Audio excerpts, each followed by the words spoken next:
This is Qtv Nightly News coming to you from our studios on Caraba Avenue. I am Umudu Gajaga and thank you for joining us. First, here are the main news headlines. In a significant boost to the Gambia's Navy, President Adama Barrow today commissioned 2 coastal patrol vessels donated by Spain to the Gambia Navy. The ECOWAS Commission, in collaboration with the Ministry of Petroleum, commenced a 2-day validation on draft national strategy to promote the use of liquefied petroleum gas. In international news, some 44 million registered voters in the Democratic Republic of Congo are expected to cast their ballots tomorrow in presidential, parliamentary, provincial, and municipal elections. Those were the main news headlines, and now the news in detail.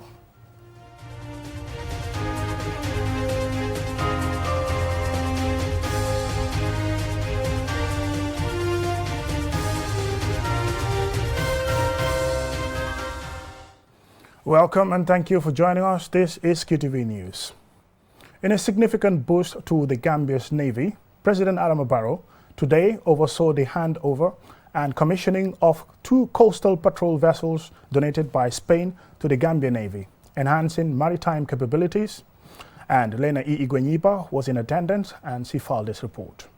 GNS Fankanta and GNS Jambar, the latest additions to the Gambia Navy's fleet, courtesy of Spain, mark a significant milestone, fortifying the nation's response to threats. President Adama Barrow highlights their strategic importance.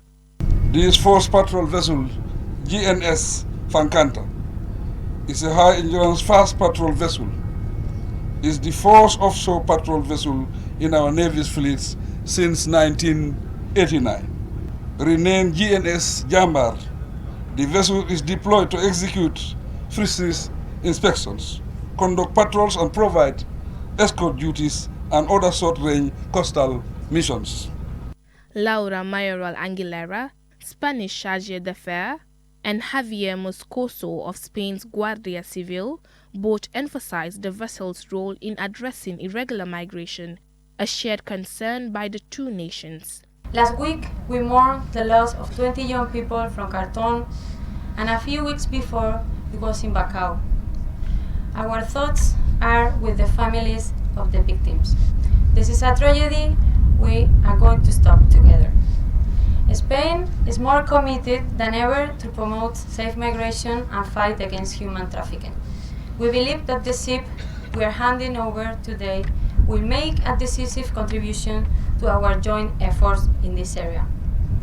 Migration should not be viewed with a negative light, as it contributes to the development of countries. But when it comes to irregular migration, we must be relentless in our effort to save lives, for the sake of our young people who are the future of our countries. Major General Mamat Ocham, Chief of Defense Staff, expresses gratitude for the vessels and outlines their contents, emphasizing the vital role they will play in security efforts. LOMS Vessel 52 to be renamed GNS Jambar, a 24-meter vessel with an endurance of 5 to 7 days at sea and a crew capacity of 10 sailors. Secondly, a Rotman 101 class capacity fast patrol boat with a length of 30 meters and an endurance capacity of 3 weeks to 1 month at sea, with a crew of 10 and an additional boarding team of 6 additional soldiers. Together, these 2 vessels, added to the current existing capacity of the Gambian Navy, will greatly enhance our presence at sea. Serin Modunjai, the Minister of Defense, appreciates the reinforcement of the Navy with new inshore patrol vessels, which will enhance security in Gambian waters. The patrol vessels and dinghies donated to the Gambian Navy could not have come at a better time. The capacity of the Gambian Navy to police and protect our exclusive economic zone and territorial sea is greatly hampered by the lack of a suitable platform. It is therefore imperative to state that the inclusion of the fast patrol vessels in the Gambia Navy's fleet will significantly enhance the capacity of the Gambia Navy to conduct policing and protection of our EECs. The collaborative efforts between the Gambia Armed Forces and the Spanish Guardia Civil are invaluable. The vessels will engage in various tasks, including maritime security, border control, patrols, anti-smuggling, counter-terrorism, counter-piracy, fishery protection, and disaster relief. Reporting for Qtv News, I am Lena E. Igwenyuba. The ECOWAS Commission, in collaboration with the Ministry of Petroleum, commenced a 2-day validation on the draft national strategy for liquefied petroleum gas promotion in the Gambia. More in this report. Access to modern cooking methods is being prioritized, according to the ECOWAS Commission representative at the forum. The traditional way of cooking using firewood and charcoal is not only a threat to the forest cover and the environment in terms of pollution, but could be harmful to those using the method, as it usually poses a health risk due to the smoke and the fire. Bayanobi Dabire, Director Energy and Mines at the ECOWAS Commission, says the Commission wants the trend to change. Modern energy services, in particular clean electricity and cooking services, is a regional, I would say, priority for all of us. Within this framework, the ECOWAS Commission, with the support of member states, has developed a regional strategy to popularize the use of liquefied petroleum gas as household cooking energy in the ECOWAS region. This aims to make LPG the preferred household cooking energy in the region by 2030. ECOWAS member states, including the Gambia, are being urged to devise strategies to implement the use of liquefied petroleum gas, LPG, a move also being championed by the World Bank for developing countries. Bayanobi Dabire urged the participants to carefully scrutinize the draft document and come up with recommendations. This draft strategy, prepared by the consultants, is based on an intensive phase of consultation with national stakeholders and in-depth diagnosis of the entire LPG chain value chains. I would like to invite all participants to deeply analyze the strategy document and to formulate observations that will improve it, drawing on your successful experience, but also your day-to-day difficulties. Our hope is that at the end of the workshop, the document will meet your approval and become the reference document for promoting LPG in the Gambia. The Minister of Petroleum and Energy, Abdoulaye Job, underscores the importance of coming up with a strategic document that will prioritize health and environmental protection. The majority of households in the Gambia use firewood or charcoal. Whilst the energy sector is a critical component in the economy, standard of living and national security, the Gambia currently has a limited energy resource based on its reliance on two principal sources of energy, both of which present challenges. The biomass, fuel wood in particular, is a major energy source for our domestic cooking, and the people's over-reliance on this energy resource result in the destruction of the country's forest resource and natural vegetation cover, causing immeasurable environmental degradation and related health problems. Equally, imported fossil fuel are the second major source of energy. LPG is easier to use, less time-consuming, and more environment-friendly. Most modern residential and commercial properties in the Gambia now have inbuilt kitchens, which makes using LPG easier. Mamudu Gajaga, Qtv News.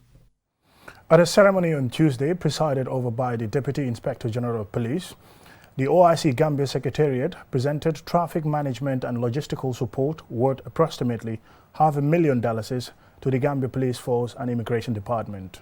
More in this report by Anzumane Sonyasi. The donation comes in the wake of a request for support by the Mobile Traffic Division of the Police, and is a follow-up to several other donations and support programs made by the OIC Gambia Secretariat to the security sector since its establishment. Yankuba Diba, CEO of the OIC Gambia Secretariat, says the Secretariat takes pride in partnering with the police and other security outfits as they consider them important partners whose service is central to the successful hosting of the OIC summit scheduled for May next year. Hence, the establishment of a joint security committee for the summit. Understanding how crucial a safe environment, a secure environment is to the proper planning and hosting of a global event of this magnitude, the Gambia counts on the fullest capacity of the state security services to stay on the alert and ensure preparedness. Receiving the donation, Mamadou Sow, Deputy Inspector General of Police and Commissioner for Immigration Ibrahim Mboup, expressed gratitude to the OIC Gambia Secretariat. They say the donation will help enhance their respective institutions' capacity, thereby positively impacting their work. There is this saying that there is no 100% effectiveness of any particular security across the globe. But I do argue that the one that enjoys the love and respect of its population is the most effective. We should be proud of security in all uniforms in this country. We call on every Gambian to emulate the OIC. We do not have enough or much words. We are tongue-tied to the prompt response made by OIC. Lamin King Koli, Commissioner for Mobile Traffic, says the donation of funds will greatly improve road safety, especially along the Battle Harding Highway, and went on to highlight how the recent noticeable increase in accidents within the Greater Banjul area has left his department really concerned. We have recorded over 15 fatalities, deaths, so far on that highway. So we start at our level to say, we cannot continue seeing our people dying. What can we do? Then we mobilize about 35 police officers, traffic officers, drawing from different corners of the country, just to come and operate 24 hours on that highway. The Gambia OIC Secretariat was established in May 2018 to lead the government's efforts to host the 14th summit of the heads of state and government of the Organization of Islamic Cooperation OIC in the Gambia in May 2019. However, due to time constraints, the 2019 Gambia summit was postponed to 2022 and now to May of 2024 to give the country more time to prepare to receive the 57 leaders of the Islamic Ummah. Ansmane Sonyasi for Qtv News.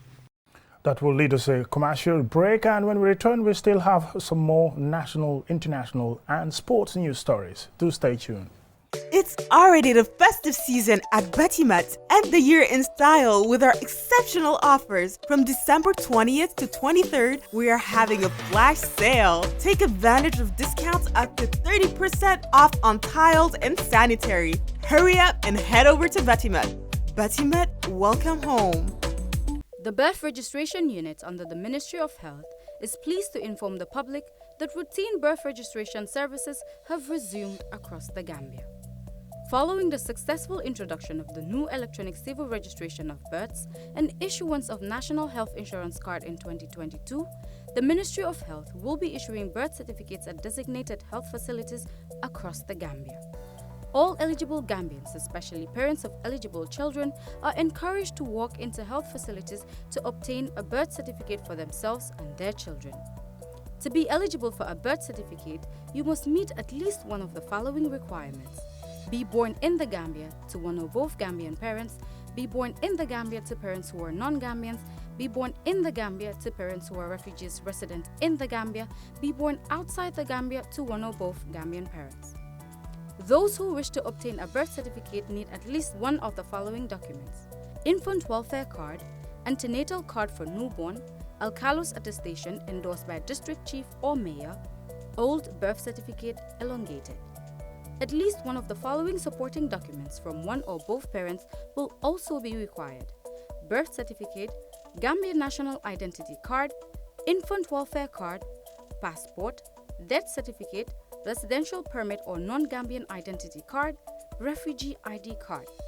The Ministry of Health and partners wish to remind all Gambians that birth registration is a fundamental right of every child. Therefore, all parents and guardians are strongly encouraged to obtain a birth certificate for their children. Remember, birth registration for children under 5 years of age is free.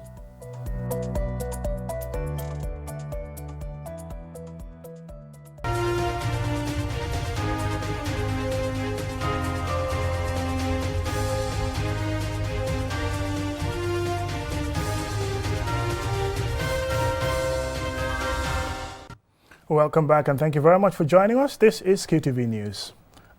Now to international news.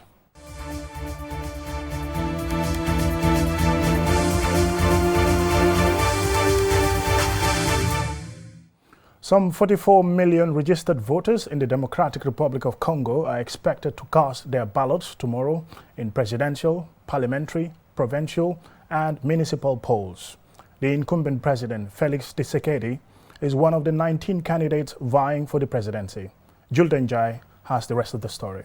After a disrupted 5-year term that saw great economic and political disruption, including the COVID-19 pandemic, 2 Ebola outbreaks, resurgent rebel group activity, and escalating tensions with neighboring Rwanda, Tshisekedi is back on the ballot box. This time, he is vying for the presidency alongside a host of strong opposition figures, also campaigning with a lot more experience than in his first go. The presidential race is a first-past-the-post vote, giving the president, Felix Tshisekedi, a healthy chance of winning against a divided opposition. However, analysts say billionaire businessman Moise Katumbi has run the best campaign and poses the strongest challenge to Tshisekedi. Just like all the other candidates, Tshisekedi has made similar promises such as more jobs, an end to conflict in the East, and more infrastructure. The election campaign has taken place in a relatively calm environment. The incumbent held his last political rally on Sunday ahead of the Wednesday's polls in a bid to retain his seat as the leader of the Central African country.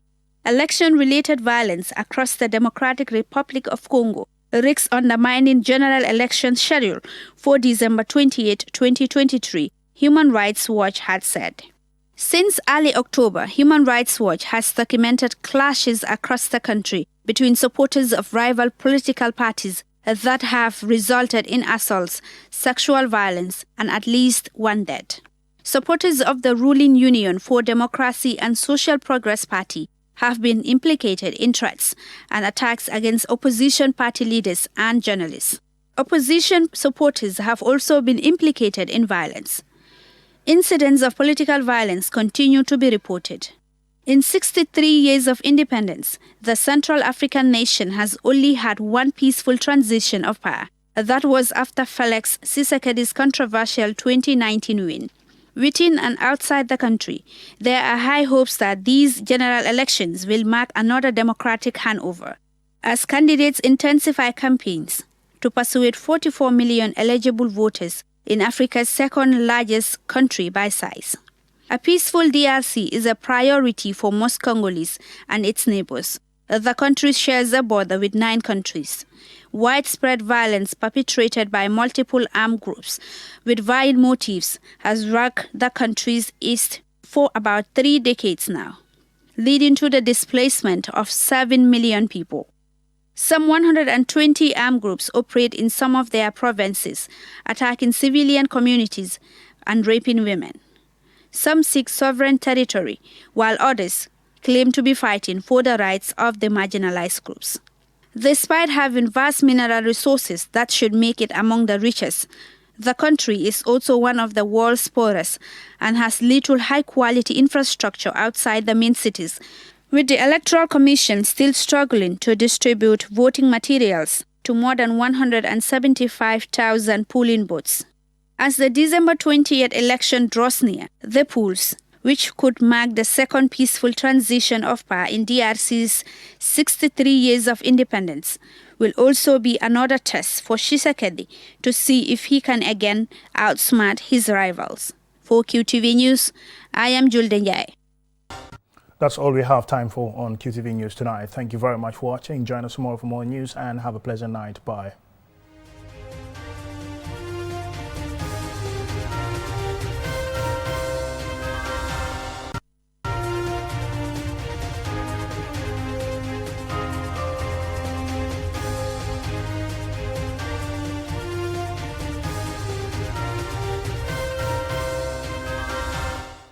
This is QTV Midday News. I am Umudu Gajaga and thank you for joining us.